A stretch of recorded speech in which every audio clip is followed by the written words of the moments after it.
रहेगा फरमाइशी बोल करे हैं।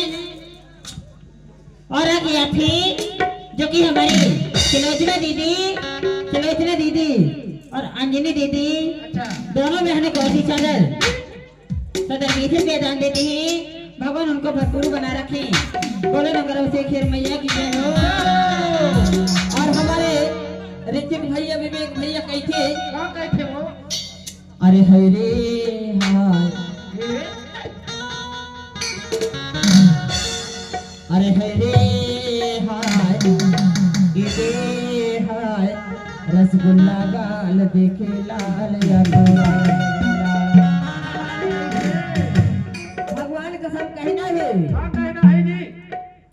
अरे इदे हाय रसगुल्ला गाल देखे लाल